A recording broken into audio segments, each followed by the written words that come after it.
Hey everybody, Frugal Farmer here. The tree is gone. Well, after everything happened, the fire department came out here and there was about 20 guys routing traffic. And the DOT was called to come out here. So they cut the tree and the stump fell back over with the ball and all. And it was about 6 foot high. So that's been about 2 weeks ago. So they came out here yesterday and was working on it. So I asked the guy before I left, I said, hey man, can you cut that stump to the ground so it'd be easier for me to work with? And he said, I'll take care of it.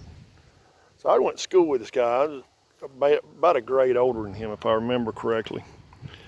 Well, I come home, they had taken the stump and all out and covered it up with dirt.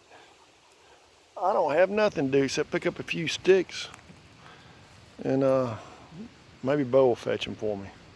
Man, I was happy about that. One less thing I got to do.